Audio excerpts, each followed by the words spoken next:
20वीं आयत को पढ़े। उत्पत्ति 50 अध्याय उसकी 20वीं आयत। हालेलुया। यूसुफ का जीवन हम सबके लिए एक परिचित भाग है और मेरे ख्याल से बहुत से यूथ कैंप में यूसुफ के जीवन के बारे में बात भी की जाती है ना। आज भी यूसुफ के जीवन से परमेश्वर हमसे कुछ बात करना चाहता है। यहाँ जो आयत हमने निकाली है इसे हम एक रेफरेंस के रूप में रखेंगे, एक कुंजी आयत के रूप में रखेंगे, पर बात उससे पहले की करेंगे, यूसुफ के जीवन के बारे में बात करेंगे। पर इस आयत में जो कि उत्पत्ति की पुस्तक और उसके आखिरी अध्याय में से है, यहाँ पर यूसुफ ने क्या कहा? यूसुफ ने कहा कि तुमने मेरे लिए बुरा चाहा। तुमने क्या किया? मेरे लिए बुरा चाहा और बुरा किया, है ना। पर जो तुमने मेरे लिए बुरा चाहा और जो बुरा किया उसको ही परमेश्वर ने मेरी भलाई में बदल दिया। Praise the Lord. एक और बार इस आयत को पढ़ें। हाँ, प्रेज द लॉर्ड। तो यूसुफ क्या कहता है कि तुमने जो मेरे लिए बुराई किया उस बुराई को ही परमेश्वर ने मेरी और हम सब की, बहुत से लोगों की भलाई में बदल दिया। Hallelujah, praise the Lord.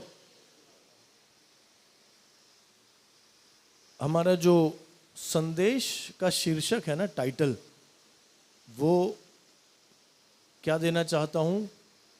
When the dream seems to be dead. When the dream seems to be dead. जब स्वप्न मरा हुआ प्रतीत हो, जब स्वप्न मरा हुआ प्रतीत हो। Praise the Lord. आप जानते हैं कि यूसुफ के जीवन की जो कहानी बाइबल में हम देखते हैं उसकी शुरुआत कहाँ से हुई? एक स्वप्न से हुई। कहाँ से हुई? एक या कुछ स्वप्नों से हुई, है ना। यूसुफ कौन था? अब्राहम का पुत्र इसहाक, इसहाक का पुत्र याकूब, अब्राहम का पुत्र इसहाक, इसहाक का पुत्र याकूब, और याकूब के कितने पुत्र? 12। याकूब के कितने पुत्र? याकूब का दूसरा नाम क्या था? इज़राइल। याकूब के 12 पुत्रों में से यूसुफ का नंबर कौन सा था? आप थोड़ा जोर से बोलेंगे तभी सुनाई देगा, पंखों की आवाज के ऊपर है। 11वां। यूसुफ का एक छोटा भाई था, उसका नाम क्या था? बिन्यामीन। Praise the Lord. यूसुफ 11वां बेटा था और अपने पिता के बुढ़ापे का बेटा था। सारी कहानी हम रिपीट नहीं करेंगे। अगर समय की बात करें तो आज से करीब 4000 साल पहले की बात है, क्योंकि जो अब्राहम का समय है वो यीशु मसीह से 2000 साल पहले का समय था, यानी आज से करीब 4000 साल पहले का समय। हालेलुया। तो अब्राहम से कौन पैदा हुआ? इसहाक। और इसहाक से कौन पैदा हुआ? इज़राइल या याकूब। परमेश्वर ने अब्राहम को चुना और अब्राहम से परमेश्वर ने क्या कहा? मैं तुझे आशीष दूंगा, मैं तुझे बहुत महान करूंगा और मैं तुझे एक बड़ी बड़ी जाति बनाऊंगा। अब्राहम ने प्रभु की बात मानी, प्रभु ने जो करने के लिए कहा उसने किया, वो निकल पड़ा। बहुत समय तक उसको कोई बेटा नहीं हुआ, पर जब वो 100 साल का हुआ, अब्राहम 100 साल का हुआ और उसकी पत्नी सारा 90 साल की हुई, तो परमेश्वर ने उनको एक बेटा दिया और उस बेटे का नाम उन्होंने क्या रखा? इसहाक। Praise the Lord. पर आप जानते हैं कि उससे पहले एक शॉर्टकट अपनाया गया था। अब्राहम का उससे पहले भी एक बेटा हुआ था ना, उस बेटे का नाम क्या था? इश्माइल। पर इश्माइल सारा से नहीं पैदा हुआ। उस समय की एक प्रथा का इस्तेमाल किया गया कि अगर घर में धर्म पत्नी से पुत्र ना हो तो जो धर्म पत्नी की रखेल है उससे अपना वंश उत्पन्न किया जा सकता था। हम कब की बात कर रहे हैं?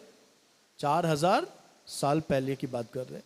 तो जब हम बाइबल में से कुछ पढ़ते हैं तो हमें उसकी पृष्ठभूमि समझनी चाहिए, उसका कॉन्टेक्स्ट, कि किस समय के बारे में बोला जा रहा है, किस युग के बारे में, किस संस्कृति के बारे में, किस सभ्यता के बारे में, किस समाज के बारे में बात किया जा रहा है, ताकि हम उस चीज़ को और बेहतर समझें और वहाँ से जो हमारे लिए महत्वपूर्ण है, जो सिद्धांत हम पे लागू होता है, हम उस सिद्धांत को ले लें, है ना।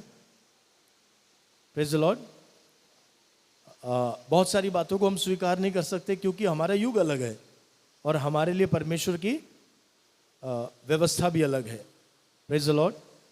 तो उस समय की अनुमति थी, उस अनुमति के मुताबिक जब सारा को बहुत समय तक लगा कि अब बच्चा तो हो नहीं रहा मुझसे, तो सारा ने ही अपने पति को सुझाव दिया कि क्या करो तुम, अब हमारी रखेल से पुत्र उत्पन्न करो, क्योंकि उस समय वंश को चलाना बहुत महत्वपूर्ण होता था, वंश को आगे बढ़ाना बहुत महत्वपूर्ण माना जाता था। तो जिसकी संतान ना हो और खास करके जिसका कोई बेटा ना हो, उसके लिए बहुत मुश्किल हो जाता था और उसको बहुत सामाजिक परेशानियों का सामना करना पड़ता था, क्योंकि बेटे से ही वंश आगे बढ़ता था। तो सारा के सुझाव पर अब्राहम ने क्या किया, हाजिरा के या हागार के द्वारा किसको उत्पन्न किया, इश्माइल को। Praise the Lord, praise the lord. तो परमेश्वर ने अब्राहम से कहा था मैं तुझे एक बड़ी जाति बनाऊंगा, है ना। जाति बनने के लिए बेटा तो चाहिए, तो परमेश्वर ने बोला था मैं तुझे बेटा दूंगा, तो बेटा हो गया, बेटा हो गया। अब्राहम करीब 86 साल का था जब इसहाक पैदा हुआ, अराउंड 86-87 ईयर्स का था जब कौन पैदा हुआ, इश्माइल। मैंने इसहाक बोल दिया था क्या गलती से, सॉरी, इश्माइल। पंखे की भी आवाज बहुत है ना, तो ध्यान कई बार भटक जाता है। इश्माइल जब पैदा हुआ तो अब्राहम कितने साल का था, अराउंड 86-87 ईयर्स का था। तो बेटा तो पैदा हो गया, बेटा तो पैदा हो गया। चूंकि अब्राहम को लगा कि बेटा पैदा हो गया, तो अब्राहम ने इश्माइल को बहुत प्यार दिया, अब्राहम ने इश्माइल को बहुत प्यार दिया। परंतु परमेश्वर ने अब्राहम को टोका और अब्राहम से कहा कि ये नहीं है वो वायदा जो मैंने तुझसे किया था, ये नहीं है वो वायदा जो मैंने तुझसे किया था। आप जानते होंगे कि जितने भी अरब के देश हैं, जितने भी अरब के देश हैं, वो सब अपने मूल पिता के रूप में किसको मानते हैं, इश्माइल को मानते हैं। किसको मानते हैं, इश्माइल को मानते हैं। तो चाहे अरब के लोग हों या इजराइल के लोग हों, पीछे जब जाएंगे तो सब एक ही व्यक्ति से उत्पन्न हुए, किससे, अब्राहम से। Praise the lord. तो परमेश्वर ने अब्राहम से कहा कि नहीं, अब चूंकि इश्माइल भी तेरा बेटा है तो मैं इश्माइल को बहुत आशीष दूंगा, इश्माइल को मैं बहुत बढ़ाऊंगा, पर ये नहीं है वायदा, ये नहीं है वो वायदा जिसके बारे में मैंने तुझसे कहा था। क्या आप मेरे साथ हैं, मेरा साथ देते रहना, ताकि मुझे कोई ज़्यादा चीख चिल्ला करके आपका ध्यान अपनी ओर खींचने की ज़रूरत ना पड़े। और मेरी तरफ ध्यान देने से ज़्यादा ज़रूरी है पवित्र आत्मा की तरफ ध्यान देना, क्योंकि आपसे बात कौन कर रहा है, पवित्र आत्मा कर रहा है, मैं उसका एक छोटा सा माध्यम हूँ। Hallelujah, praise the Lord. कहाँ अब्राहम ने सोचा कि वायदा पूरा हो गया, बेटा पैदा हो गया, सारा के सुझाव पर ही ये काम किया था, तो अब्राहम तो खुश हो गया, तृप्त हो गया।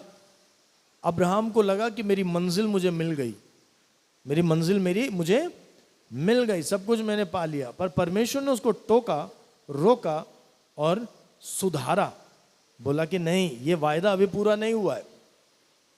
मेरे दिल में जो तेरे लिए ख्वाहिश है, मेरे दिल में जो तेरे लिए ख्वाहिश है, मेरे दिल में जो तेरे लिए योजना है, वो अभी पूरी नहीं हुई है। ये नहीं है वो वायदा जिसके लिए मैंने तुझे चुना। Praise the Lord. आप जानते हैं अब्राहम अन्य जातियों में से था, कहा जाता है कि अब्राहम का परिवार मूर्ति पूजकों में से था, मूर्तियां बनाते थे उल्टा। ऐसे एक परिवार से अब्राहम को परमेश्वर ने बाहर निकाला। तो परमेश्वर ने कहा कि जिस मकसद से, जिस बड़ी योजना के साथ मैंने तुझे चुना, वो अभी योजना पूरी नहीं हुई है, वो अभी योजना पूरी नहीं हुई है। क्योंकि जो मैंने ये कहा वो बात तब पूरी होगी जब बच्चा तुझसे और तेरी पत्नी से, तेरी धर्म पत्नी से होगा। अभी बच्चा तुझसे हुआ है, तेरी धर्मपत्नी से नहीं हुआ है। अब सारे आसार जो प्राकृतिक नियमों के अनुसार और भौतिक नियमों के अनुसार जो कुछ दिख रहा है, सुनाई दे रहा है, महसूस हो रहा है, उससे बिल्कुल भी नहीं लग रहा कि कोई उम्मीद नहीं बची है कि सारा का कोई बच्चा होगा। भाई उम्मीद नहीं बची थी बिल्कुल भी, तभी तो उन्होंने हाजिरा की मदद ली थी, तभी तो उन्होंने हाजिरा की या हागार की मदद ली थी। उम्मीद थी नहीं ना, प्रेज़ द लॉर्ड, उम्मीद थी नहीं तभी मदद ली। पर परमेश्वर क्या कह रहे हैं अब्राहम से? परमेश्वर ने कहा कि ना ना, अभी मेरा वायदा तो पूरा अभी नहीं हुआ। क्यों? मेरा वायदा तब पूरा होगा जब बच्चा तेरे बदन से और तेरी धर्मपत्नी के बदन से, तुम दोनों से पैदा होगा। बोले प्रभु यीशु मसीह की। तो अब्राहम जब 99 ईयर्स का हुआ, 99 साल का हुआ, उत्पत्ति 17 अध्याय में लिखा है, परमेश्वर ने फिर अब्राहम को दर्शन दिया। हालेलुया। जब सारा 75-76 साल की थी, जब सारा, सही बोल रहा हूं क्या? हाँ, जब सारा 75-76 साल की थी, तब उम्मीदें खत्म हो गई थी, इसलिए उन्होंने हाजिरा की मदद ली। अब अब्राहम कितने साल का हो गया? 99। और सारा कितने साल की होगी? 89, 89। और अब प्रभु ने अब्राहम को दर्शन दिया और बोला, मेरे सामने सीधाई से चल, मैं एल शदाई हूं। मैं कौन हूं? जो हम एल शदाई नाम यूज करते हैं ना परमेश्वर का, कई नाम है ना, यहोवा ईरे, यहोवा निस्सी, अडोनाई, और एक नाम क्या हम इस्तेमाल करते हैं? L Shaddai. एल शदाई शब्द का मतलब क्या है? सर्वशक्तिमान परमेश्वर। क्या उसका मतलब? सर्वशक्तिमान, जिसके लिए कुछ भी असंभव नहीं है, जिसके लिए कुछ भी मुश्किल नहीं है। तो जब अब्राहम 99 ईयर्स का और सारा 89 ईयर्स की हुई, प्रेज द लॉर्ड, तब परमेश्वर ने अब्राहम से क्या कहा कि मेरे सामने सीधाई से चल। मैं कौन हूं? मैं एल शदाई हूं, यानी मेरे लिए कुछ भी असंभव और कुछ भी मुश्किल नहीं है। Praise the Lord. अब्राहम को बात समझ में आ गई। मालूम है अब्राहम की सबसे बड़ी श्रेष्ठता क्या है? अब्राहम की सबसे बड़ी श्रेष्ठता यह नहीं कि अब्राहम कोई सुपरमैन था, कोई अलग ही चीज था, कोई खास उस्ताद था, उसके पास कोई अलग ही महामंत्र था। नहीं, ऐसा नहीं है। अब्राहम एक साधारण व्यक्ति था जो परमेश्वर का भय मानता था, और साधारण लोगों की तरह वो भी जो बातें अपनी आंखों से देखता था, जो बातें महसूस करता था, जो उसका अनुभव था, यानी प्रकृति की चीजें, भौतिक जगत की चीजें, उनसे वो भी प्रभावित होता था। हमारी तरह वो भी प्रभावित होता था। हालेलुया। पर अब्राहम की श्रेष्ठता क्या थी कि जब जब परमेश्वर उससे बात करता तो वो ध्यान से सुनता, जब जब परमेश्वर उसको सुधारता तो वो अपने जीवन को बदल देता था। उसकी सोच कुछ कह रही होगी, पर प्रभु उसके विपरीत कुछ कहेगा तो अब्राहम किसकी बात मानेगा? प्रभु की बात मानेगा, अपनी सोच की बात। क्या आप मेरे साथ हैं? इसलिए तो मैंने आपसे कहा कि जब अब्राहम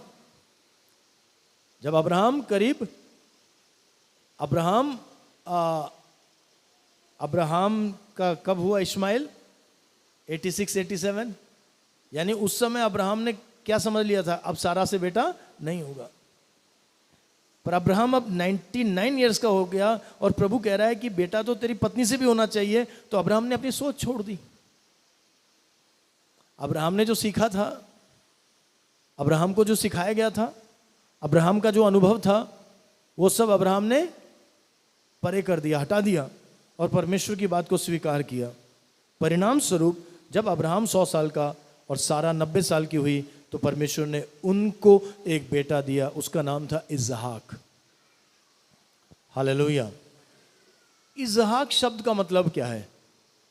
इसहाक शब्द का मतलब है लाफ्टर या हंसी, आनंद। इसहाक शब्द का मतलब क्या है? लाफ्टर, आनंद, जॉय। परमेश्वर अब्राहम को इस जॉय तक, इस आनंद तक पहुंचाना चाहता था। अब्राहम तो इश्माइल से खुश हो गया था। बहुत ध्यान से सुनना, आपके लिए जो बात है प्रभु ने इसी के अंदर रखी है। जो बात आपके लिए, उसको आप पकड़ लेना। बाकी किसी और के लिए छोड़ देना। बोले प्रभु यीशु मसीह की हालेलुया। अब्राहम तो इश्माइल से खुश हो गया था। अब्राहम ने तो कॉम्प्रोमाइज कर लिया था, बोला मैं इसी के साथ जी लूंगा, इसी को प्रभु तू आशीष दे दे। पर परमेश्वर ने उसको सुधारा, टोका, बोला नहीं, ये नहीं है वो मंजिल जहां मैं तुझे ले जाना चाहता हूं, ये नहीं है वो मकसद जहां मैं तुझे पहुंचाना चाहता हूं। हालेलुया। मैं तुझे आइजैक तक ले जाना चाहता हूं, मैं तुझे इसहाक तक ले जाना चाहता हूं। और अब्राहम ने प्रभु की बात मान ली, इसलिए उसने इसहाक को देखा। Hallelujah, praise the Lord. अब अब्राहम का जो ये बेटा पैदा हुआ, कौन? इसहाक। उस बेटे से कौन पैदा हुआ? याकूब। और याकूब से कौन पैदा हुआ? यूसुफ, जिसकी बात अभी हम कर रहे हैं। हमने जो अभी आयत पढ़ी ना, उत्पत्ति 50 अध्याय की 20वीं आयत, ये यूसुफ का आइजैक मूवमेंट है। ये यूसुफ का क्या है? आइजैक मूवमेंट है। यानी यूसुफ का जीवन भी अब वहां तक पहुंच गया जहां परमेश्वर उसको पहुंचाना चाहता था। Praise the Lord. इससे पहले बहुत कुछ हुआ था, इससे पहले बहुत कुछ हुआ था। उसको सूखे कुएं में भी डाला था, उसको मिद्यानियों के हाथ बेच भी दिया था, उस पर पोतीपेर जो मिस्र के राजा का मंत्री था या अधिकारी था, अफसर था, उसकी पत्नी पोतीपेर ने उसके ऊपर गलत इल्जाम लगाए, जिस वजह से यूसुफ को जेल में डाला गया। यह सब यूसुफ के साथ हुआ। पर अब जो उत्पत्ति 50वां अध्याय है, यह यूसुफ के जीवन का कौन सा मोमेंट है? आइजैक मोमेंट है। Praise the Lord. अब यूसुफ वहां है जहां तक परमेश्वर यूसुफ को ले आना चाहता था। अब यूसुफ वहां है जो योजना परमेश्वर ने यूसुफ के लिए बनाई थी। हालेलुया। मैं आज प्रभु से पाकर यहां बैठे जवानों से, इस यूथ रिट्रीट में आए हुए लोगों से कहना चाहता हूं कि अभी आप अपने आइजैक मूवमेंट तक नहीं पहुंचे हैं। अभी आप अपने आइजैक मूवमेंट तक नहीं पहुंचे हैं। अभी आप वहां नहीं पहुंचे हैं जहां प्रभु आपको लेकर आना चाहता है। अगर परमेश्वर ने अब्राहम के लिए एक योजना बनाई, परमेश्वर ने इसहाक के लिए एक योजना बनाई, याकूब के लिए एक योजना बनाई, यूसुफ के लिए एक योजना बनाई, यिर्मयाह के लिए एक योजना बनाई। क्योंकि यिर्मयाह पहले अध्याय की शुरुआती आयतों में 5वीं आयत में परमेश्वर ने यिर्मयाह से क्या कहा? यिर्मयाह से कहा कि तेरे माँ के गर्भ में, तेरे उद्भव होने से पहले मैंने तुझ पर अपना चित्त लगाया और मैंने तुझे जातियों के लिए भविष्यवक्ता बनाया है। हालेलुया। तो यिर्मयाह चाहे डॉक्टर बने तो भी उसका आइजैक मूवमेंट नहीं आएगा। यिर्मयाह इंजीनियर बन जाए, उसका आइजैक मूवमेंट नहीं आएगा। यिर्मयाह बहुत बड़ा आर्किटेक्ट बन जाए, उसका आइजैक मूवमेंट नहीं आएगा। यिर्मयाह राजा बन जाए तो भी उसका आइजैक मूवमेंट नहीं आएगा। क्योंकि परमेश्वर के दिल में यिर्मयाह के लिए क्या है?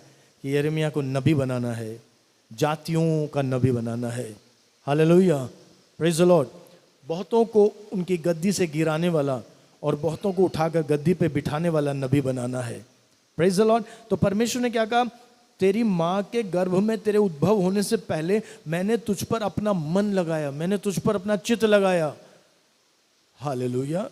तो स्पष्ट है कि परमेश्वर ने आप पर भी अपना चित्त लगाया है। कोई भी गलती से दुनिया में जन्मा नहीं है, कोई भी गलती से दुनिया में जन्मा नहीं है। अभी मैं एक जगह गया, एक पास्टर है, वो मुझसे बहुत प्यार करते हैं, तो मुझसे एक जुड़ाव है अलग सा। बहुत सालों से मैं जानता हूँ, मुझसे वो पास्टर काफ़ी प्यार करते हैं, क्योंकि कहीं ना कहीं मेरे जीवन के द्वारा उनको प्रभु ने आशीषित किया है। पर अभी थोड़े समय पहले जब मेरी मुलाकात हुई तो उन्होंने मुझसे एक बड़ी बात कही। बोला, पास्टर आज मैं बहुत सालों के बाद आपको कुछ खुलकर बताना चाहता हूँ। मैंने कहा बोलो क्या बात है? क्योंकि मुझे ऐसा लग रहा है मैं तो सालों से जानता हूँ इस व्यक्ति को, तो अब कौन सी नई बात आ सकती है। तो उस व्यक्ति ने मुझसे कहा, पास्टर अगर मैं सही कहूँ अपने जीवन के बारे में तो मैं अनाथ हूँ। अनाथ कैसे? मैं तो तुम्हारे माता पिता दोनों को जानता हूँ, मैं तो तुम्हारे माता पिता दोनों को जानता हूँ, तो तुम अनाथ कैसे हो? बोले, पास्टर रियलिटी कि मैं अनाथ हूँ, और मैं अनाथ ही नहीं हूँ, मैं एक वेश्या का बेटा हूं, मैं एक प्रोस्टिट्यूट का, मैं एक वेश्या का बेटा हूं। जब मेरा जन्म हो गया तो मेरी मां को मेरी जरूरत नहीं थी, तो मेरी मां मुझे कहीं फेंक कर आ गई थी।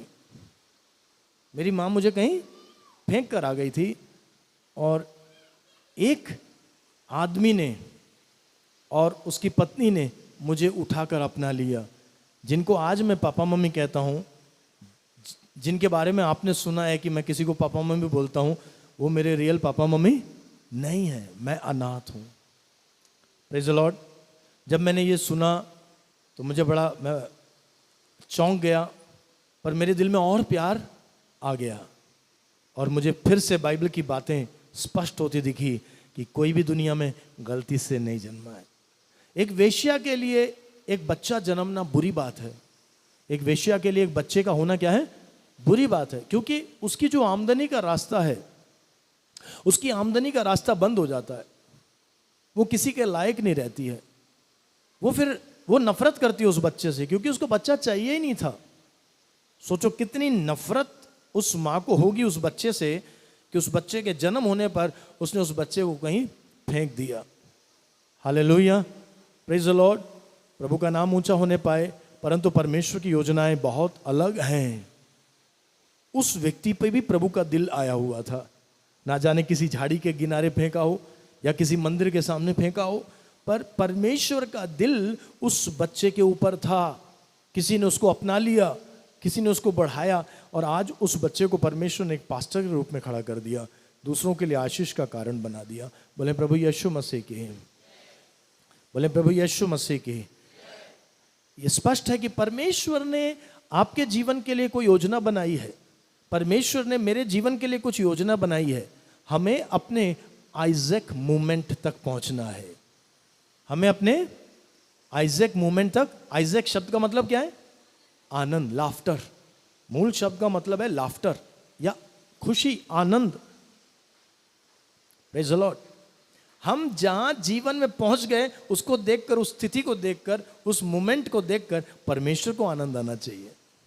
परमेश्वर को आनंद आना चाहिए कि हाँ, ये वहां पहुंच गया जहां तक मैं इसे पहुंचाना चाहता था, जहां तक मैं इसे पहुंचा सकता था, जहां तक पहुंचाने की मैंने इसके लिए योजना बनाई। बोले प्रभु यीशु मसीह की। हालेलुया। तो आज पवित्र आत्मा ने इस पहले सेशन में क्या संदेश दिया मेरे हाथ में आपके लिए कि आपको अभी अपने आइजैक मूवमेंट तक पहुंचना है, उस पथ पर आगे बढ़ना है, वहां तक पहुंचना है। कई लोग वहां तक पहुंचे नहीं हैं और कई लोगों के बारे में पवित्र आत्मा दिखा रहा है कि वो उस रास्ते पे भी नहीं है, वो उस रास्ते पे भी नहीं है।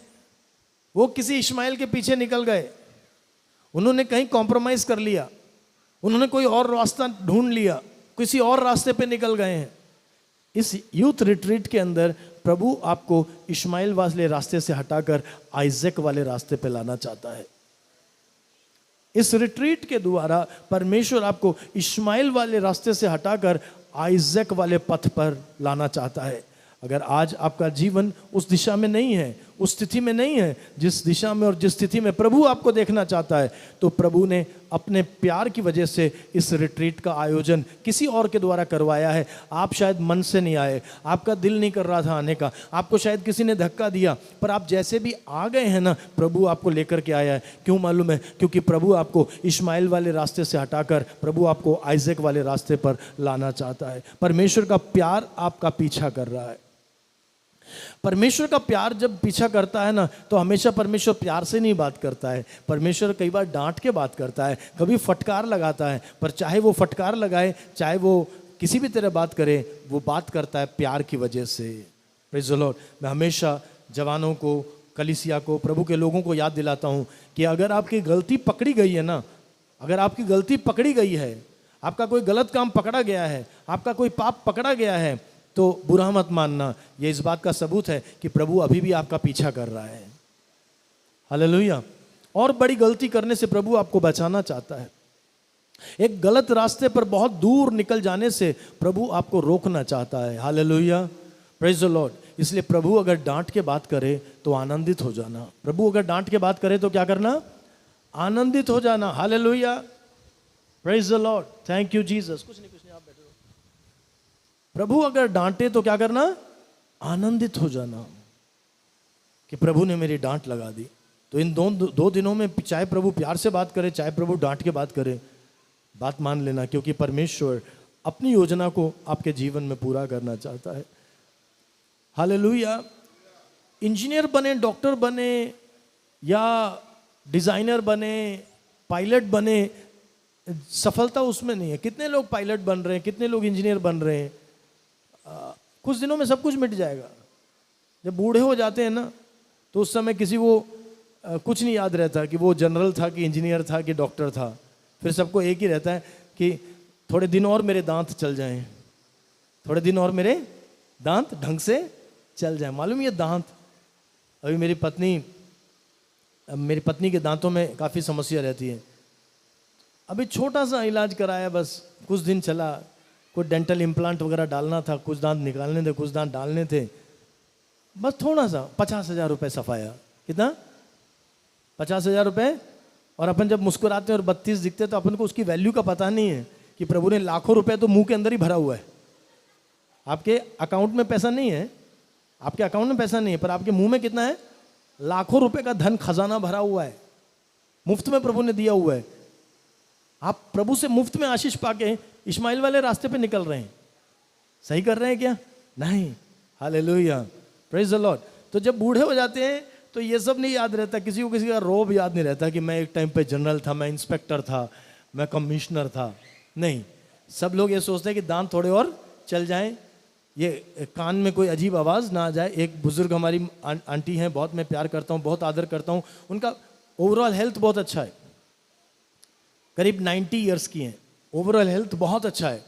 उनकी सबसे बड़ी समस्या है, उनके कान में घंटी बजती रहती है। सोचो यार, हमारे कान में घंटी नहीं बज रही, प्रभु का धन्यवाद हो। 24 घंटे में क्या कान में क्या हो रहा है? कान में कुछ ना कुछ, जैसे घंटी अलार्म थोड़ी देर बज जाए तो हम उठ के, वो तो अच्छा है मोबाइल महंगा, वरना हम पहले तो क्लॉक व्लॉक पे मार देते थे खींच के। मोबाइल में ध्यान से हम उसको क्या करते हैं? स्नूज करते हैं या कैंसिल करते हैं। क्या मेरे साथ हैं? पर हमारी आंटी की समस्या क्या है? उनके कान में आवाज़ आती रहती है। तो जब बुजुर्ग हो जाते हैं तो बस यही सब चलता है कि मेरा स्वास्थ्य थोड़ा सही रहे, मेरा स्वास्थ्य थोड़ा सही से मैं सांस ले सकूं। तब सब कुछ भूल जाते, जो दुनिया में किया था ना, कौन से पद पे थे, सब भूल जाते हैं। Hallelujah, praise the lord, praise the Lord. अभी जवान है, अभी सब कुछ सही से काम कर रहा है, इस्माइल वाला रास्ता छोड़कर आइजैक वाले रास्ते पे आ जाएं। सच्ची सफलता यह है, सच्ची सफलता इस बात में है कि परमेश्वर हमको देखकर कहे, ये मेरे आइजैक मूवमेंट पे आ गया, इसके जीवन ने मुझे आनंद दे दिया। Hallelujah, praise the Lord. अब हम आते हैं, जो मुख्य आयत हमने पढ़ी है उस आयत की तरफ आते हैं। हमने अभी ये यहाँ तक हमारी बात पहुँची है कि उत्पत्ति 50वें अध्याय की 20वीं आयत जब हम पढ़ रहे हैं, तो अब यूसुफ किस मूवमेंट पे है? अपने जीवन के आइजैक मूवमेंट पे है। वो वहां आ गया है जहां परमेश्वर उसे पहुंचाना चाहता था। Hallelujah, praise the Lord. पर हमेशा ऐसा नहीं था, हमेशा ऐसा नहीं था। उसको तो प्रभु ने एक स्वप्न दिखाया, एक नहीं कई स्वप्न दिखाए, और परमेश्वर ने उससे वादा किया कि मैं तुझे कुछ बहुत बड़ा बनाऊंगा, मैं तुझे कुछ बहुत बड़ा बनाऊंगा। प्रभु ने उससे वादा किया, मैं तुझे इतना बड़ा बनाऊंगा कि तेरे सारे भाई लोग, तेरे जो बड़े बड़े भाई हैं ना, ये सारे तेरे सामने क्या करेंगे? झुकेंगे। मैं तुझे इतना बड़ा बनाऊंगा कि तेरे माता पिता और तेरे सारे भाई तेरे सामने क्या करेंगे? झुकेंगे। जो कि एक अनहोनी सी बात थी, एक बहुत मुश्किल बात थी, जिसका होना संभव नहीं नजर आता था। और इसी वजह से यूसुफ के सारे भाई उससे चिढ़ गए, बोले क्या तू हमसे बड़ा बनेगा? क्या हम तेरे सामने झुकेंगे? क्या तेरे माता पिता तेरे सामने झुकेंगे? ऐसा होगा? तो परमेश्वर ने यूसुफ को बताया था कि कोई बड़ा आदमी बनेगा,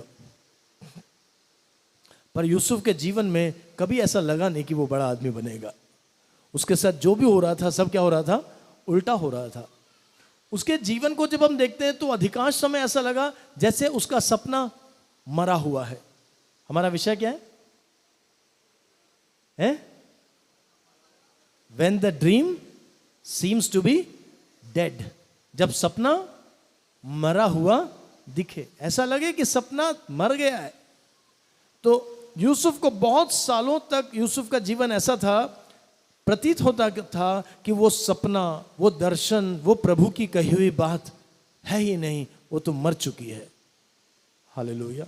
हो सकता है कि ऐसी परिस्थिति में आप में से भी कोई गुजर रहा हो सकता है कि ऐसी परिस्थिति में से आप में से भी कोई गुजर रहा हो, परंतु प्रभु की आवाज है कि अगर प्रभु ने कहा है तो प्रभु पूरा करेगा।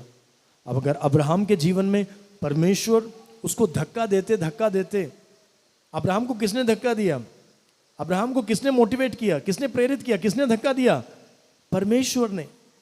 अब्राहम तो पहले खुश हो गया था। Praise the Lord. चूंकि मैं अब्राहम के जीवन से ज्यादा प्रचार नहीं कर रहा हूं आज, इसलिए मैं उसके ऊपर ज्यादा बात नहीं करना चाहता, वरना मैं वहां बहुत सारी बातें कहना पसंद करूंगा। अब्राहम को परमेश्वर ने मोटिवेट किया, परमेश्वर ने उसको धक्का दिया, उसको आगे बढ़ाया।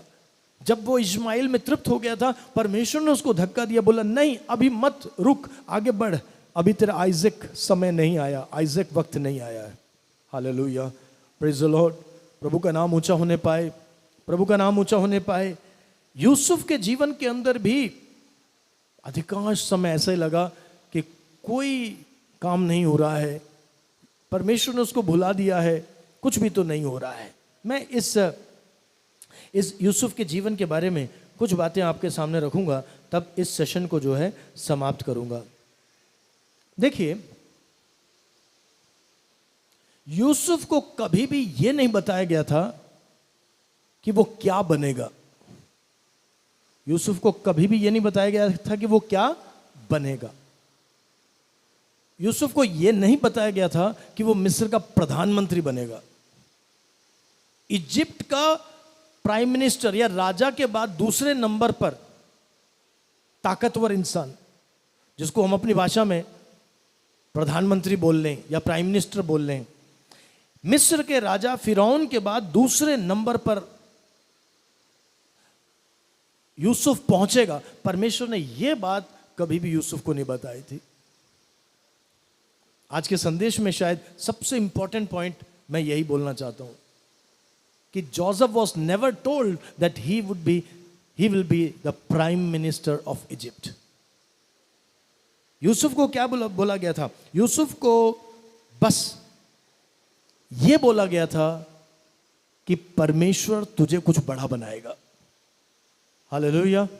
अभी मैं आयतें पढ़वाऊंगा। यूसुफ को केवल इतना बताया गया था कि परमेश्वर तुझे बड़ा बनाएगा, तू कोई बड़े स्थान पर, ऐसे बड़े स्थान पर पहुंचेगा जहां तेरे खुद के परिवार के लोगों को तेरे सामने आके झुकना पड़ेगा। Hallelujah, praise the lord, praise the Lord. प्रभु का नाम ऊंचा होने पाए।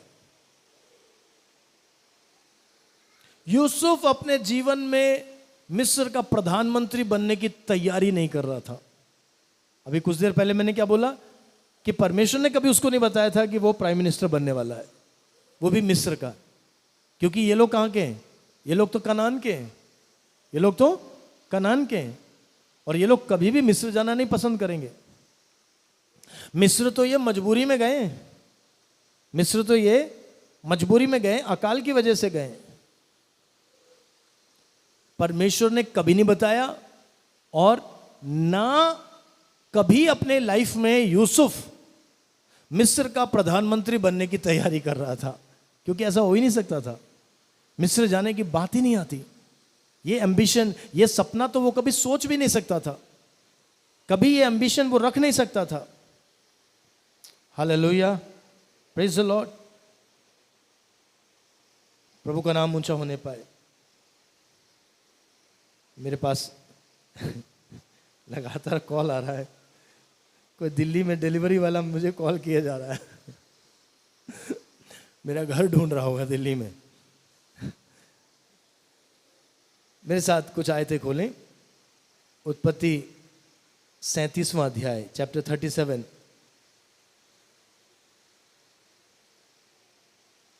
चैप्टर 37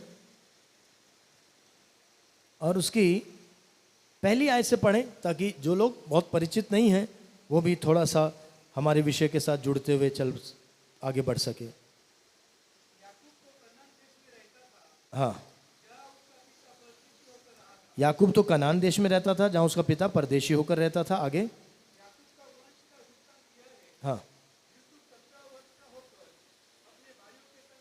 हाँ, सब लोग अपनी बाइबल खोलना, क्योंकि सुनाई तो सबको नहीं देगा, इसलिए सब लोग अपनी अपनी बाइबल खोलना, बाइबल खोल के उसको पढ़ना। अपने एक व्यक्ति तो पढ़ रहा है पर सब लोग अपनी अपनी बाइबल में पढ़ना, उस पोर्शन को पढ़िए। हाँ, दूसरी आयत।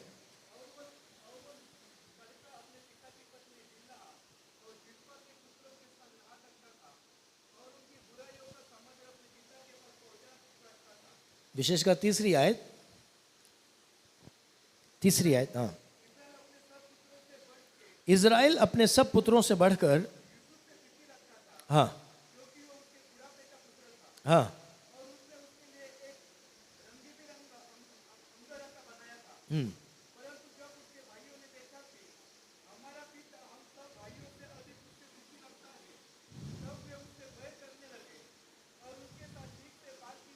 ठीक है। 5वीं आयत में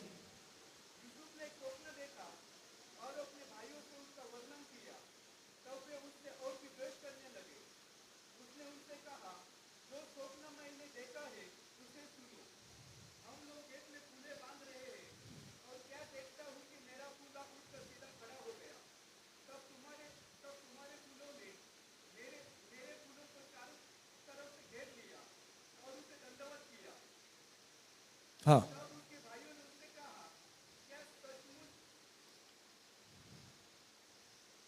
भाइयों ने कहा,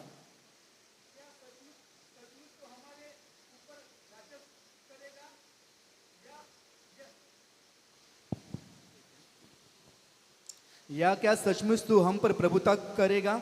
इसलिए वे उसके स्वप्नों और उसकी बातों के कारण उससे और भी अधिक बैर करने लगे। तो देखो, स्वप्न इतना स्पष्ट था कि उसके भाई लोग भी समझ गए ना, उसके भाई लोग भी समझ गए। तो भाई लोग ने क्या कहा? क्या सचमुच तू हमारे ऊपर राज करेगा? यानी सब समझ गए कि यूसुफ के ऊपर कोई बड़ी बुलाहट है। Hallelujah, praise the Lord. ये ब्लूप्रिंट परमेश्वर ने दे दिया, ये ड्रीम, ये प्रॉमिस परमेश्वर ने दे दिया, पर सारी जिंदगी आगे के 13 साल ऐसे लगे कि ये स्वप्न मरा हुआ था। आगे के 13 साल ऐसे बीते मानो ये स्वप्न मर गया है, इस स्वप्न का कोई अर्थ नहीं रहा है। Praise the Lord.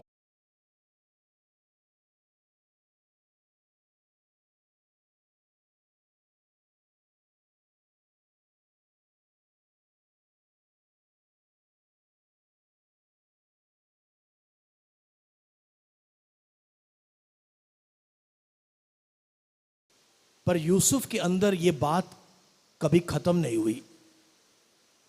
देखो, यूसुफ प्राइम मिनिस्टर नहीं बनना चाहता है, यूसुफ मिस्र का प्राइम मिनिस्टर नहीं बनना चाहता है। यूसुफ परमेश्वर की इच्छा को अपने जीवन में पूरा होते हुए देखना चाहता है। परमेश्वर ने उससे कुछ कहा है, यूसुफ बस उस बात को पूरा करना चाहता है।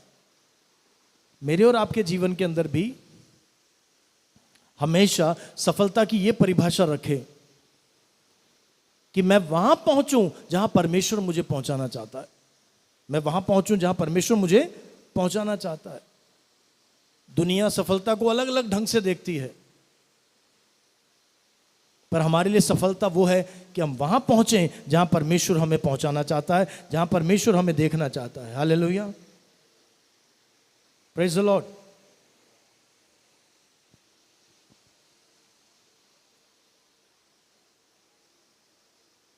जब आगे भी जब हम पढ़ते हैं, जब यूसुफ के जीवन में बहुत मुश्किल समय आए, कॉम्प्रोमाइज कर सकता था, छोड़ सकता था, क्यों नहीं उसने छोड़ा? गिव अप क्यों नहीं किया? इस स्वप्न के कारण जो परमेश्वर ने उसको दिया था, इस एहसास के कारण जो परमेश्वर ने उसको दिया था। हालेलुया। अगर आपने यीशु मसीह पर विश्वास कर लिया है, अगर आप यीशु की कलीसिया में आ गए हैं, तो सफलता का ब्लूप्रिंट आपके अंदर है। आप परमेश्वर की संतान बन गए हैं। बाइबल कहती है जितनों ने उस पर विश्वास किया उन्हें परमेश्वर की संतान होने का अधिकार मिल गया है। हालेलुया। यदि हमने यीशु मसीह पर विश्वास कर लिया है और हम परमेश्वर की संतान बन गए हैं तो हमारे पास सफलता का एक ब्लूप्रिंट आया है। हमारे उद्धार के साथ क्या आया? हमारे पास एक सफलता का ब्लूप्रिंट आया हुआ है। इस सफलता को इस बात से नहीं आंक सकते कि हम इंजीनियर बनेंगे, कि डॉक्टर बनेंगे, कि हमारे बैंक में बहुत पैसा होगा, इत्यादि बातों से इसे आंका नहीं जा सकता है। हमारा लक्ष्य केवल यह होना चाहिए कि परमेश्वर ने मेरे लिए जो सोचा है मैं वहां तक पहुंचूं, और यह चीज हमें हमेशा मोटिवेट करते रहे। Praise the Lord. हमेशा यह चीज हमें मोटिवेट करती रहे कि जिस परमेश्वर ने यूसुफ के लिए अच्छी योजना बनाई, उस परमेश्वर ने मेरे लिए भी एक योजना बनाई है। मैं क्या बनूंगा ये मुझे नहीं बताया गया, पर मुझे ये पता है कि मैं जीवन में सफल बनूंगा, प्रभु की योजनाओं को पूरा करूंगा, और मैं खुद भी आशीष होऊंगा और दूसरों के लिए भी आशीष का कारण बनूंगा। हालेलुया। उत्पत्ति 50 अध्याय की 20वीं आयत में यूसुफ ने क्या कहा? यूसुफ ने कहा तुमने मेरे लिए बुरा किया, तुमने मेरे लिए बुरा सोचा, पर जो तुमने मेरे लिए बुरा किया और सोचा उसी को परमेश्वर ने मेरी और हम सब की भलाई के लिए बदल दिया। अब मैं तुमको और तुम्हारे बच्चों को पालूंगा। हालेलुया। जब आप वहां पहुंचेंगे जहां परमेश्वर आपको पहुंचाना चाहता है, तो याद रखना एक नतीजा यह होगा कि आपका जीवन दूसरों के लिए आशीष का कारण बनेगा। आप एक ऐसी विरासत छोड़ जाएंगे जिस विरासत में आपके अलावा बहुत से लोग आशीषित हो जाएंगे, आपके द्वारा बहुतों का जीवन परिवर्तित हो जाएगा। हालेलुया। Praise the Lord. आपको अकेले को आशीष देने के लिए प्रभु ने नहीं बुलाया है, बल्कि प्रभु ने इसलिए बुलाया है, आपको प्रभु औरों के लिए आशीष का कारण बनाना चाहता है। औरों के लिए आशीष का रास्ता प्रभु आपके द्वारा खोलना चाहता है। यूसुफ ने क्या कहा कि जो तुमने बुरा सोचा था वो परमेश्वर ने मेरी और तुम्हारी भलाई के लिए बदल दिया। अब मैं तुम सबको पालूंगा। मैं क्या करूंगा? मैं तुम सबको और तुम्हारे बच्चों को मैं पालूंगा। Hallelujah. Praise the lord. Praise the lord. तो हमेशा जब स्वप्न मरा हुआ भी नजर आ रहा था, तब भी यूसुफ का जीवन किस बात से बंधा हुआ था? इस बात से कि परमेश्वर ने मुझे एक स्वप्न दिखाया है। आप जब दुनिया में जाते हैं, आप अलग अलग नौकरी करते हैं, आप स्कूल में जाते हैं, कॉलेज में जाते हैं, आप एक कम्युनिटी के अंदर हैं, वहाँ आपकी अलग अलग जिम्मेदारियां हैं। आप चाहे कुछ भी करें, आप चाहे कुछ भी करें, हमेशा अपने सीने के अंदर, अपने मन में ये एहसास लेके घूमें कि परमेश्वर ने मेरे लिए एक स्वप्न रखा है, परमेश्वर ने मेरे लिए एक स्वप्न रखा है, परमेश्वर ने मेरे लिए सफलता की एक योजना रखी है। मैं साधारण नहीं हूं, मैं साधारण लोगों की तरह नहीं हूं। हमारे हाव भाव में वो दिखना चाहिए। हमारे अंदर घमंड नहीं होना चाहिए कि मैं कुछ हूं, घमंड नहीं, पर एक गर्व, एक अभिमान होना चाहिए कि परमेश्वर ने मुझे चुना है, मैं परमेश्वर के दिल में जगह रखता हूं, परमेश्वर ने अपने दिल में मेरे लिए एक योजना बनाई है, प्रभु ने मेरे लिए एक स्वप्न देखा है, मैं उस रास्ते पर चल रहा हूं। जब आप अपना जीवन इस तरह से बिताएंगे ना, तो आपके हाव भाव में दिखेगा, आपकी बातचीत में दिखेगा, आपके स्वभाव में दिखेगा। Praise the Lord. आप अपने स्तर को छोड़ करके एक निचले स्तर पर जीवन नहीं बिताएंगे। चाहे आपकी परिस्थितियां बहुत निचले स्तर की हों, आप उन परिस्थितियों में भी बहुत ऊंची विचारधारा के साथ जीवन बिताएंगे। क्यों मालूम? आपका एक डिवाइन कनेक्शन है, आपका एक डिवाइन कनेक्शन है। यूसुफ के 12 भाई बदला लेना चाहते हैं। यूसुफ के 12 भाइयों ने कहा, वो देखो स्वप्न देखने वाला आ रहा है, इसको पकड़ के यहीं पर गाड़ देते हैं, यहीं इसको जिंदा गाड़ देते हैं और देखते हैं इसके स्वप्न का क्या होता है। आपको याद है ना, यूसुफ उनके लिए खाना लेकर आया था, यूसुफ उनका हालचाल पूछने के लिए आया था। यूसुफ जो खाना लेकर आया, उस खाने को खाने के बाद उन्होंने उसी यूसुफ को मार डालने का प्लान बनाया और क्या बोला? सपना देखने वाला आ गया, इसको पकड़ के यहीं पर मार कर यहीं कुएं में फेंक देते हैं। देखते हैं इसके सपने का क्या होगा। हालेलुया।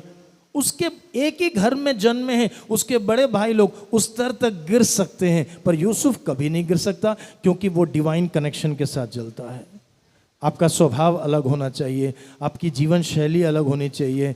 इसके लिए ज़रूरी है कि आपकी सोच अलग हो, उस सोच में एक डिवाइन कनेक्शन होना चाहिए कि आप धरती पर इत्तेफाक से नहीं आए, एक्सीडेंट से नहीं आए। आप शायद वेश्या के द्वारा जन्मे गए। खुद माँ जो आपको जिसके द्वारा आप जन्म ले रहे हैं, वो माँ आपको जन्म देना नहीं चाहती है। जन्मते ही वो आपको फेंकना चाहती है, पर आपको पता होना चाहिए माँ मुझे नहीं चाहती, माँ ने मुझे फेंक दिया, पर कोई मुझे चाहता है, इसलिए मैं धरती पर आया हूँ। हालेलुया। ये हमारा सौभाग्य है कि हम उस डिवाइन कनेक्शन तक पहुँचे हैं। किसी तरह हमें किसी ने यीशु मसीह के बारे में बताया, किसी तरह हमें किसी ने बताया कि यीशु मसीह क्रूस पर मारे गए हैं, यीशु मसीह पर विश्वास करेंगे तो उद्धार पालेंगे, परमेश्वर की संतान बन जाएंगे। ये बहुत बड़ा सौभाग्य है। ये आज हम नहीं समझेंगे, अनंत में पीछे मुड़कर हमें समझ में आएगा कि दुनिया के सबसे बड़े धन से ज़्यादा बड़ी बात ये जान लेना कि यीशु मसीह धरती पर हमारा उद्धार करने के लिए आए और हमने अपना जीवन यीशु मसीह को दे दिया, तो हम परमेश्वर की संतान बन गए। हालेलुया। मैं आज आपको चैलेंज करना चाहता हूं, धरती पे जब जीते हैं ना, तो उस डिवाइन कनेक्शन के साथ जिए। ऐसा जीवन बिताइए कि आपके पास एक स्वप्न है, आपके पास एक डिवाइन स्वप्न है। वो स्वप्न आपने अपने लिए नहीं देखा है, वो स्वप्न परमेश्वर ने आपके लिए देखा है। आप क्या बनेंगे ये नहीं पता, आप पीएम बनेंगे कि सीएम बनेंगे कि डीएम बनेंगे कि क्या बनेंगे, ये आपको नहीं बताया गया है, पर ये आपको बताया गया है कि परमेश्वर ने आपके लिए एक स्वप्न देखा है। आप परमेश्वर के स्वप्न के अंदर हैं, उस तरह से जीवन को बिताएं। Hallelujah. Let your life be rooted in that dream. Let your life be rooted in that God's promise. आपका जीवन हमेशा उस परमेश्वर के दिव्य स्वप्न के साथ या परमेश्वर के उस वायदे के साथ हमेशा बंधा रहे, जुड़ा रहे। हालेलुया। Praise the Lord. हम स्वप्न देखते हैं दुनिया को देख करके, दुनिया में क्या लोग बन रहे हैं, हम वो बनना चाहते हैं। मुंबई वो शहर है जहां लोग फिल्मी दुनिया में नाम बनाने के लिए आते हैं। भारत के अलग अलग शहरों से घर से भाग जाते हैं, घर से भाग जाते हैं, और मूवी स्टार बनने के चक्कर में वो मुंबई में आते हैं। कौन मूवी स्टार बन पाता है? 100 में 1 भी नहीं बन पाता। बाकी सब इधर उधर धक्के खाते रहते हैं, पर अपना घर छोड़ करके अलग अलग शहरों से मुंबई तक आ जाते हैं, किसी तरह बॉलीवुड में नाम बनाना है। उन्होंने वो सपना कैसे बनाया? उनको वो सपना किसने दिया? देखो, उनके सपने की ताकत है कि वो अपने घर को छोड़ देते हैं। उनके सपने की ताकत है कि वो मुंबई में आकर धक्का खाने के लिए तैयार हैं। ये उनके सपने की ताकत है ना? हाँ या नहीं? ये उनकी ड्रीम की ताकत है ना, कि वो यहाँ आकर के किसी भी तरह का जीवन, वो कहते हैं, वो लोगों के घरों के दरवाजे पे जाके खड़े रहते हैं कि उस प्रोड्यूसर का, उस डायरेक्टर का की नज़र मुझ पे एक दिन तो पड़ जाएगी, एक दिन तो पड़ जाएगी। वो किसी के भी घर में नौकर बनकर, किसी भी बड़े व्यक्ति के घर में, डायरेक्टर के घर में नौकर बन के भी घुसने को तैयार हैं, क्योंकि उनको पता है एक दिन हमारा नंबर किसी तरह लग सकता है। ये सब एक स्वप्न की ताकत है ना। एक स्वप्न की ताकत की वजह से वो इतना कुछ चुकाने के लिए तैयार हो जाते हैं। वो स्वप्न उनको कहाँ मिला? वो स्वप्न उनको मिला समाज से। समाज ने, फिल्मों ने उनको बता दिया कि फिल्मी स्टार बनना एक बहुत बड़ी बात है। उनको दुनिया से कोई स्वप्न बनना, वो उनकी ख्वाहिश है, वो उनके मन की पैदाइश है। वो दुनिया को उन्होंने देखा, उसको अपना सपना बना लिया और उस सपने का पीछा वो कर रहे हैं। हम उस स्वप्न की आज नहीं बात कर रहे हैं, हम बात कर रहे हैं एक स्वप्न जो परमेश्वर ने आपके लिए बनाया है। एक स्वप्न जो परमेश्वर ने अब्राहम के लिए बनाया है, एक स्वप्न जो परमेश्वर ने यूसुफ के लिए बनाया है, एक स्वप्न जो परमेश्वर ने यिर्मयाह के लिए बनाया है, एक स्वप्न जो परमेश्वर ने आपके लिए बनाया है। हालेलुया।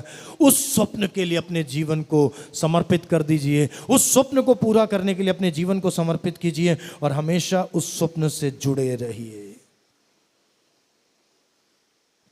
हालेलुया। जब आप उस स्वप्न से जुड़े रहेंगे तो बहुत से उतार चढ़ाव आएंगे, बहुत से उतार चढ़ाव आएंगे। पर क्या होगा मालूम? हर उतार चढ़ाव में एक बात आपको नजर आएगी, आप उत्पत्ति 39वां अध्याय खोलें 39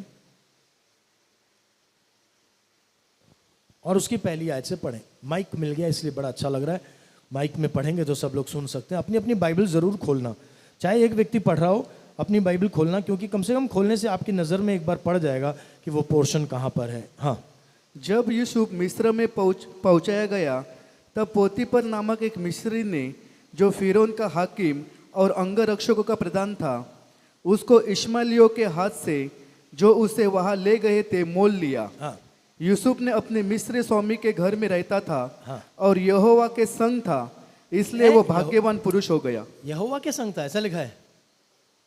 यस, यहोवा उसके संग था। तो बात ही उल्टी कर दी ना, बात बिल्कुल पलट दी। यहोवा उसके संग था, यहोवा उसके संग था। आगे पढ़ें। इसलिए वो भाग्यवान पुरुष हो गया। हाँ, और यूसुफ के स्वामी ने देखा कि यहोवा उसके संग रहता है। बस और बस बस, धन्यवाद धन्यवाद। क्या आप मेरे साथ हैं? अभी स्वप्न मरा हुआ नजर आ रहा है।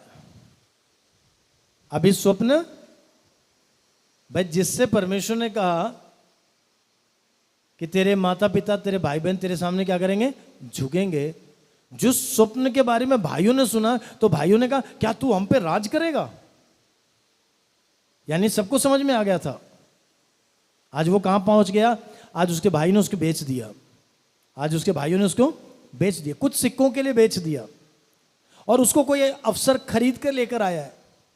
पोतीफर क्यों खरीद पाया? क्योंकि पोतीफर ने उसके ऊपर सबसे बड़ी नीलामी लगाई। नीलामी में सबसे बड़ा दाम,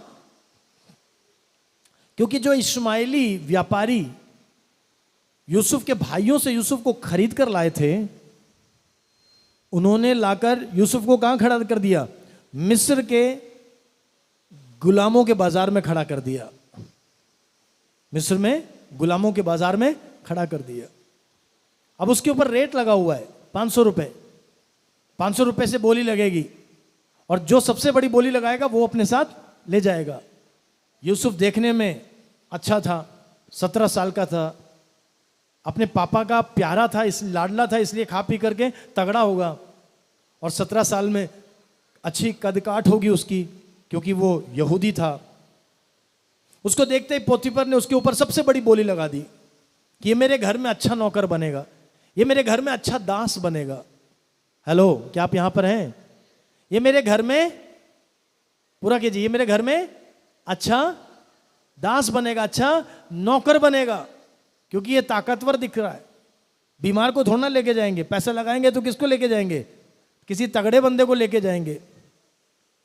पोतीफर ने यूसुफ के ऊपर सबसे बड़ी बोली लगाई और नीलामी में यूसुफ को वो खरीद कर अपने घर ले गया। हालेलुया। जिसको दिखाया गया था कि वो राज करेगा, जिसको दिखाया गया था कि वो राज करेगा, वो भी क्या कर रहा है? गुलामी कर रहा है। जिसको दिखाया गया था कि वो राज करेगा, वो अभी क्या कर रहा है? गुलामी कर रहा है। स्वप्न मरा हुआ नजर आ रहा है।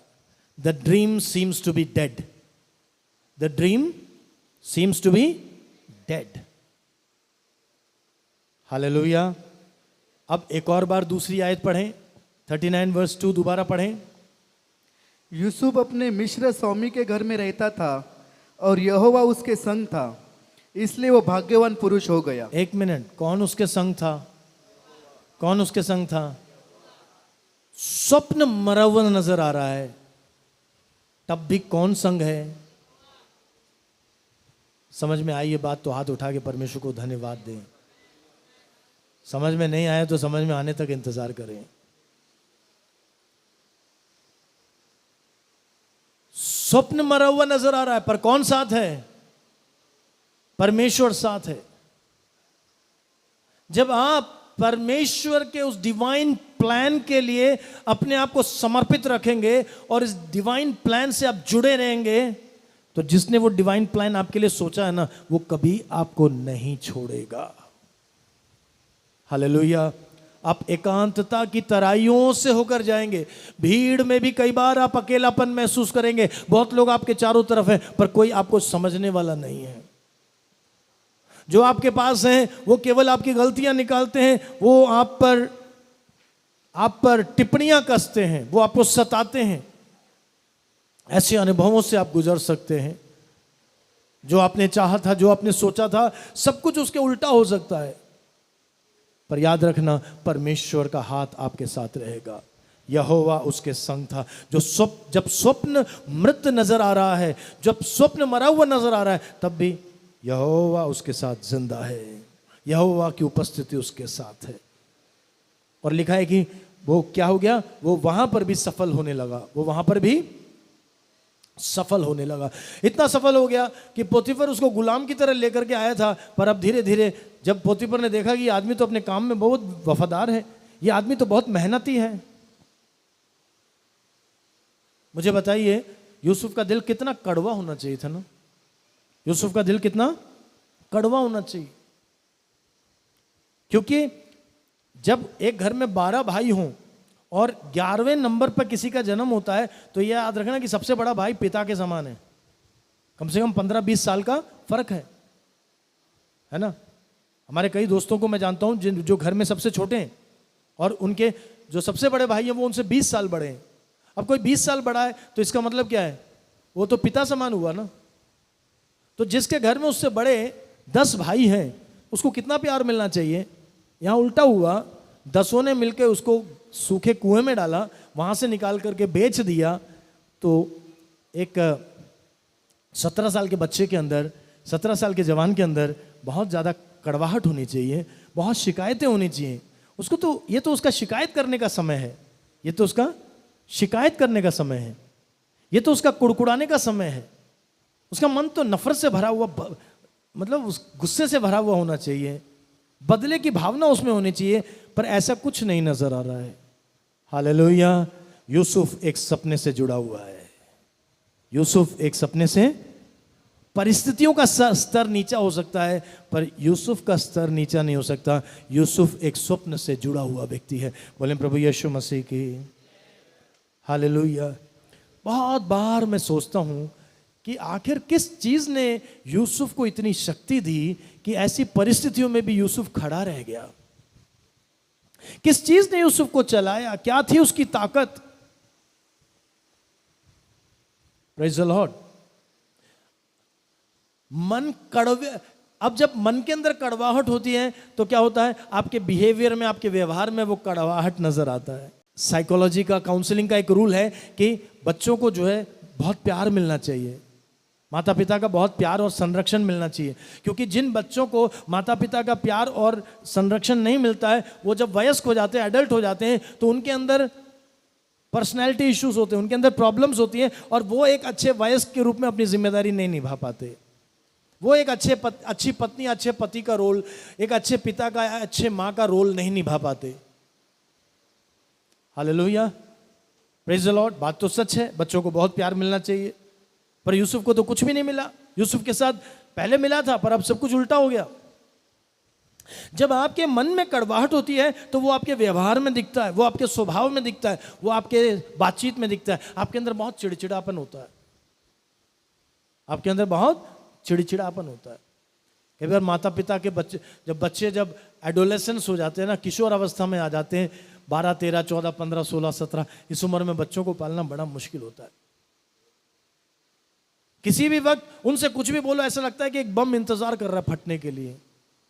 फिर वो भूल जाते हैं कि किससे बात कर रहे हैं, माँ बाप से बात कर रहे हैं, भूल जाते हैं। कल रात भी या कल के दिन भी आप में से कई लोग माँ बाप से ऐसी बात करके आए होंगे।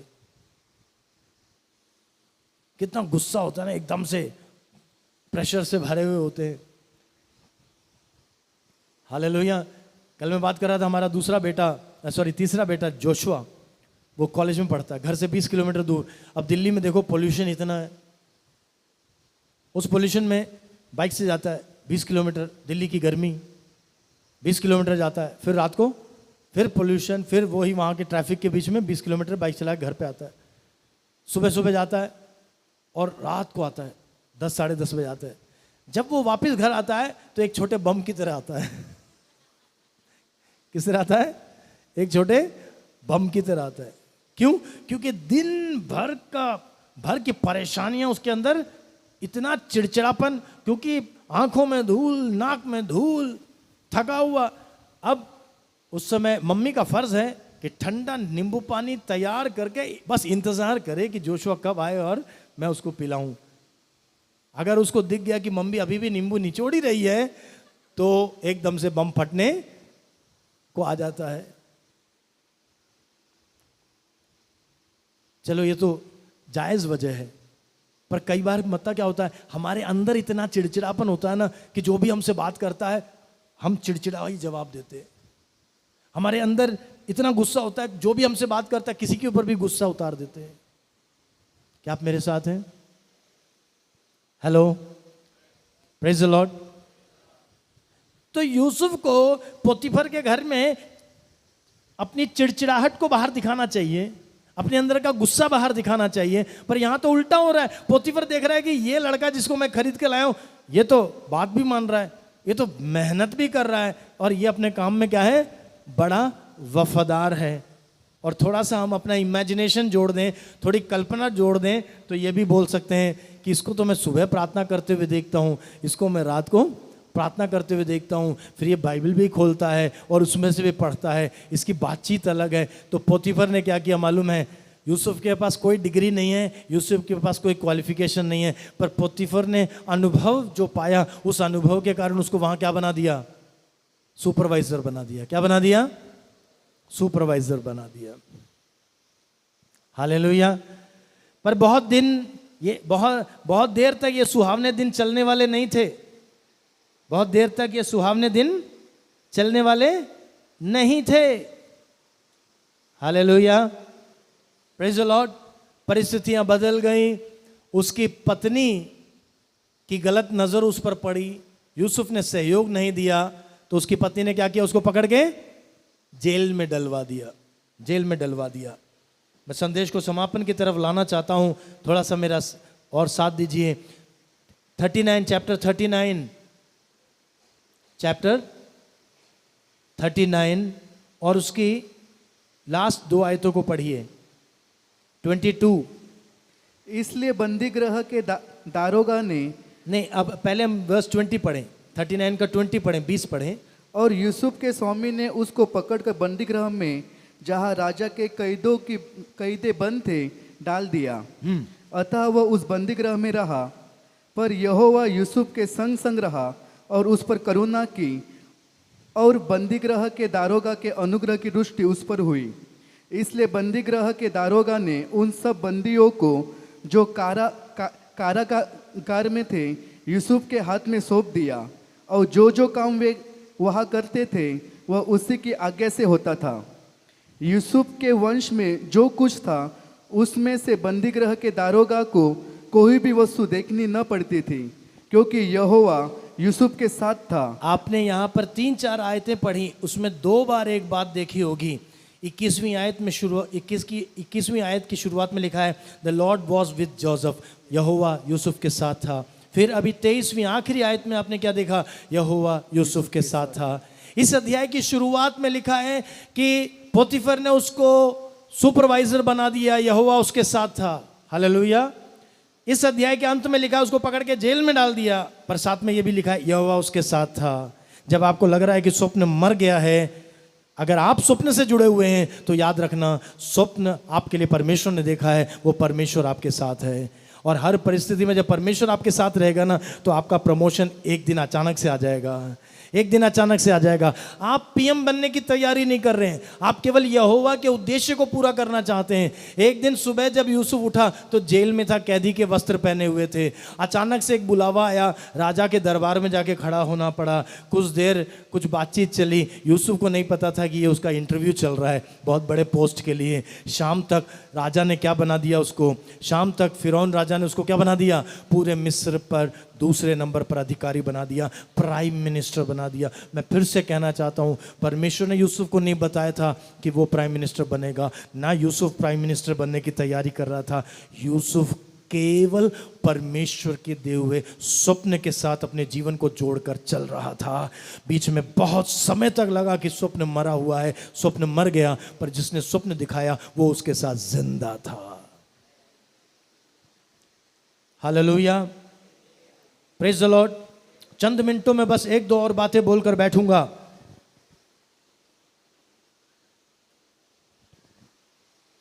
इसी अध्याय में हम देखते हैं कि यूसुफ ने क्या कहा। जब उसकी पोतीफेर की पत्नी ने कहा मेरे साथ पाप कर, तो उसने क्या कहा? उसने कहा मैं कैसे ऐसा कर सकता हूं, है ना? Hallelujah, praise the lord. 9वीं आयत को पढ़ें, चैप्टर 39 वर्स 9। इस घर में मुझसे बड़ा कोई नहीं। यूसुफ कह रहा है अपनी मालकिन से, इस घर में मुझसे बड़ा कोई नहीं, और उसने तुझे छोड़ जो उसकी पत्नी है मुझसे कुछ नहीं रख छोड़ा। इसलिए भला मैं ऐसी बड़ी दुष्टता करके परमेश्वर का अपराधी क्यों बनूं? भला मैं ऐसी दुष्टता करके परमेश्वर का अपराधी क्यों बनूं? How then can I do this great wickedness and sin against God? यूसुफ अभी नौजवान है, और एक नौजवान व्यक्ति के अंदर जोश बहुत होता है, उसका खून गर्म होता है, उसकी भावनाएं उत्तेजित रहती हैं। Praise the Lord. जो जिम में जाते हैं, एक्सरसाइज करते हैं, उनको क्या लेना पड़ता है? वो जो जिम में जाते हैं बॉडी बिल्डिंग के लिए, वो टेस्टोस्टेरोन लेते हैं एक्स्ट्रा। टेस्टोस्टेरोन एक हार्मोन है जो पुरुषत्व पैदा करता है। एक उम्र के बाद बॉडी में 35-40 की एज के बाद टेस्टोस्टेरोन बहुत कम होता जाता है। पर जवानी वो समय है जब बॉडी में टेस्टोस्टेरोन पीक पे होता है, लड़कियों में एस्ट्रोजन पीक पे होता है, सारे हार्मोन पीक पे हैं। और जब हार्मोन पीक पे होते हैं तब दिमाग कम काम करता है, दिल ज्यादा काम करता है। क्या आप मेरे साथ हैं? सच कह रहा हूं, गलत कह रहा हूं? जवानी के जोश में, इसलिए कहते हैं ना खून गर्म होता है, इतने सारे हार्मोन्स पीक पे काम कर रहे हैं तो क्या होता है? दिमाग कम काम करता है और दिल, भावनाएं ज्यादा काम करती हैं, और इंसान जोश में होश खो बैठता है। पर ऐसा कैसे कि यूसुफ के पास इतनी आसानी से पाप करने का रास्ता मिल गया? बैठे बैठाए सब कुछ मिल रहा है। वो मालकिन खुद जो है, ब्यूटी क्वीन खुद जो है, यूसुफ के सामने कॉम्प्रोमाइज करने को तैयार है, और कोई पकड़ने वाला नहीं, कोई देखने वाला नहीं है। पर यूसुफ क्या कहता है? मैं कैसे अपने, यूसुफ को यह चिंता नहीं कि मैं अपने मालिक के विरुद्ध कैसे गलती करूं, यूसुफ को यह चिंता है मैं अपने परमेश्वर के विरुद्ध ऐसा पाप कैसे कर सकता हूं। यानी कोई भी उसको नहीं देख रहा है, पर यूसुफ को पता है एक है जिसने मेरे बारे में एक स्वप्न देखा हुआ है, वो यहां पर भी मेरे साथ है और वो मुझे देख रहा है। This kept him from making a compromise. ये इस एक सोच ने उसको समझौता करने से रोक दिया। हालेलुया। परमेश्वर ने जो आपके लिए स्वप्न देखा है, वो स्वप्न आपको अनेक गलतियों से और गलत रास्तों से बचा कर रखने पाए। बहुत से आपके हम उम्र जवान बहुत से समझौते करते हैं। आज वो समय है ना, लोग बोलते हैं तूने क्या चूड़ियां पहन रखी हैं, क्या तू मर्द नहीं है? अरे एक बार पी ले, क्या हो जाएगा, एक बार पी, मतलब बिल्कुल मर्दानगी को छेड़ देते हैं। और देखो हमारे लड़के स्पोर्ट्स में वैसे हम लोग बहुत इंटरेस्ट रखते हैं, पास्टर सैम से भी आपने सुना होगा। तो मेरे घर में भी जो लड़के हैं उनको भी मैंने स्पोर्ट्स के लिए तैयार किया हुआ है, और मैं अभी भी जो है ना उनसे मुकाबला करता हूँ, मैं चैलेंज करता हूँ। और मैं हमेशा बोलता हूँ मेरे को चैलेंज मत करना। क्या बोलता हूँ? हम घर में पंजा लड़ाते हैं, हम घर में कुश्ती खेलते हैं। जोशुआ से कुश्ती खेला था, नवंबर में चोट लग गई, अभी तक दर्द गया नहीं है। तो हमेशा मैं लड़कों से कहता हूँ कि भले ही उम्र हो गई है पर क्या मत देना, चैलेंज मत करना। चैलेंज करोगे तो क्या, फिर नहीं छोड़ूंगा मैं। क्या मेरे साथ है? Hallelujah, hallelujah. तो कई बार हम जब एक उम्र में होते हैं ना, हमारे चारों तरफ की बातें हमारे ऊपर बहुत प्रेशर डालती हैं, हमारे ऊपर प्रेशर डालती है कि हम भी वैसे ही हो जाए। अरे क्या हो गया, लोग बिल्कुल चुनौती दे देते हैं, और चुनौती के लिए हम एकदम से, जैसे मेरे को किसी ने बोल दिया खाना खाने के बाद 100 मीटर दौड़ के दिखा, कुछ नहीं मिलने वाला, कोई गोल्ड मेडल, कोई सिल्वर मेडल नहीं मिलने वाला, कोई 1000 रुपए का प्राइस नहीं है। बस दोस्तों के बीच में एक चैलेंज आ गया, अब दिखाना है कि हम कौन कितने बड़े मर्द हैं। तो खाना पेट भर के खाया हुआ है, और मैं खाता भी था, 10 15 20 रोटियां खाता था। तो उसके बाद 100 मीटर दौड़ लगा दी। पता किस लिए? बस ये दिखाने के लिए कि हम किसी से कम मर्द नहीं हैं। तो जवानी के समय हमारी भावनाओं के साथ खेला जाता है। हमारे साथ के लोग एक पर्टिकुलर तरह से जीते हर युग में ना। बेल बॉटम का एक फैशन का समय था। पता आज हम फोटो देखते हैं, हम सोचते हैं यार ये क्यों पहनते थे यार, ये ऐसे, ये नीचे इतने बड़े बड़े पैंट खुले हुए, ये क्यों पहनते? पर वो उस समय फैशन था। आज कुछ और फैशन है, आज कुछ ना पहनने का फैशन है। तो हमारे ऊपर भी प्रेशर है, हमारे ऊपर भी तब पहनने का प्रेशर था और अब क्या है? ना पहनने का प्रेशर है। बड़ा तनाव है, बड़ा दबाव है हम पर कि हम भी उस तरह से जिएं जैसे सब लोग जी रहे हैं, हम भी उस तरह से करें जैसे सब। और किसी को लगता है नहीं यार कौन देख रहा है, कौन पूछ रहा है, कौन देख रहा है, कौन पूछ रहा है? ट्राई कर, एक बार आ, एक बार हमारे साथ चल के देख। अरे कुछ नहीं होता यार। कई बार शुरू में क्या बढ़िया डर लगता है ना, ऐसा हो जाएगा। अरे नहीं यार, तो हमारे जो वेटरन्स होते हैं ना, एक्सपीरियंस लोग, वो पीठ पे हाथ रख के बोलते हैं अरे नहीं यार, सबको शुरू में ऐसा लगता है, एक बार चल के देख, हमारे साथ बड़ा मजा आएगा। एक बार का मजा, दूसरी बार का मजा, तीसरी बार का मजा, चौथी बार तक सजा। पहले क्या था? मजा, फिर क्या? सजा। इंसान आदी बन जाता है अनेक चीजों के, अश्लीलता का गुलाम बन जाता है, नशे का गुलाम बन जाता है, बुरी आदतों का गुलाम बन जाता है। और यूसुफ के पास आसानी से पाप करने का रास्ता था, उसकी भी तो भावनाएं उत्तेजित थी, पर नहीं, समझौता नहीं किया। मालूम किस वजह से?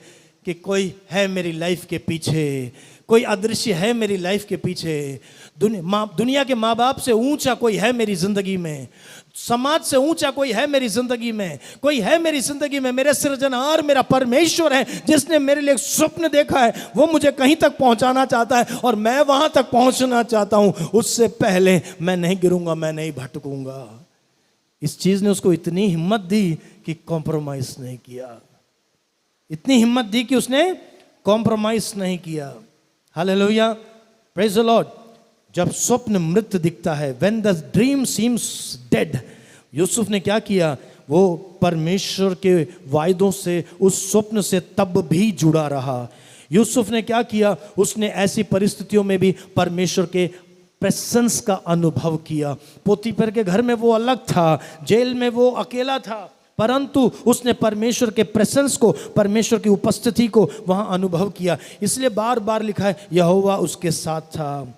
Praise the Lord. जब स्वप्न मृत नजर आ रहा था, तब भी यूसुफ ने समझौता नहीं किया, कॉम्प्रोमाइज नहीं किया। उसने कहा मैं परमेश्वर के विरुद्ध ऐसा कैसे कर सकता हूं।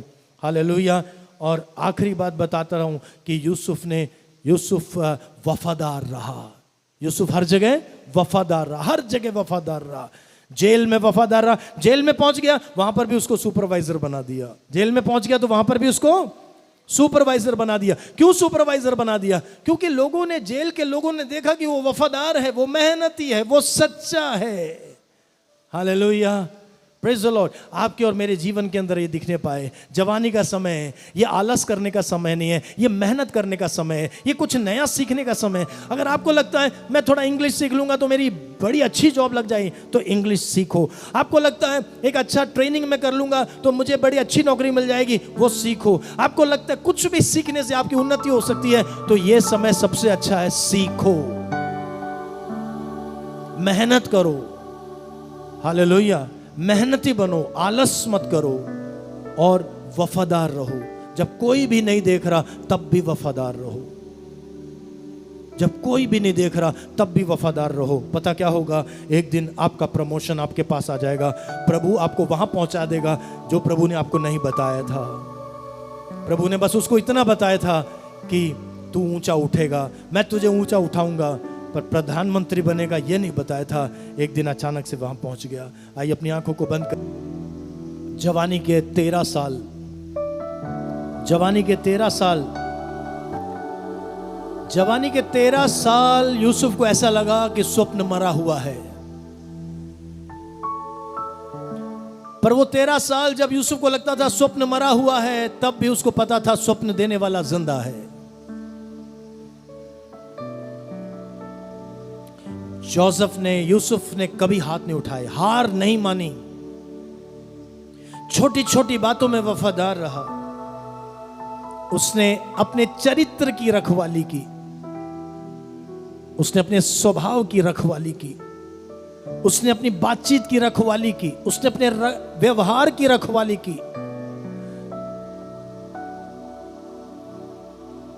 He guarded his character, उसने अपने चरित्र की रखवाली की। याद रखें, प्रभु अभी भी आपकी स्टोरी लिख रहा है। God is still writing your story। अगर आज आप इश्माइल वाले रास्ते पर हैं तो आज अपना जीवन समर्पित कीजिए और कहिए, प्रभु मैं इसहाक वाले रास्ते पर आना चाहता हूं, मैं तेरी योजना की परिपूर्णता तक आना चाहता हूं। बीते दिनों में कहीं पर आप कॉम्प्रोमाइज में चले गए, पर परमेश्वर ने आपके लिए जो देखा है, सोचा है, उससे हटकर आप कहीं भटक गए, तो आज समय है, लौट आइए, समर्पण कीजिए।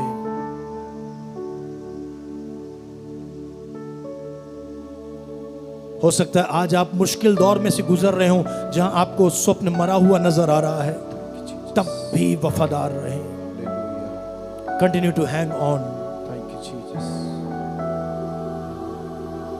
अपना जीवन समर्पित करें और कहें, प्रभु मेरे जीवन में, मेरे जीवन को छू ले, मेरे जीवन को अपनी मर्जी की तरफ ले जा। आज अपने हृदय को कठोर ना करें, अपने हृदय को संवेदनशील और नम्र करें और कहें, प्रभु मैं लौट आता हूं तेरे पास। तेरे प्यार से, तेरे प्यार भरे पुकार को मैं सुनकर लौट आता हूं तेरे पास। मुझे तुझ में बढ़ना है प्रभु। मैं समझौते का जीवन जी रहा हूं। मेरा स्वभाव उस तरह का नहीं है जैसा प्रभु के बंदे का होना चाहिए। मेरा जीवन उस स्थिति में नहीं है, मेरा व्यवहार वैसा नहीं है जैसे प्रभु के बंदे का होना चाहिए। मेरे दोस्तों के बीच में, मेरे घर में, मेरे समाज में, जहां मैं नौकरी करता हूं, पढ़ता हूं, वहां मेरा स्वभाव वैसा नहीं है जैसा प्रभु के जन का होना चाहिए।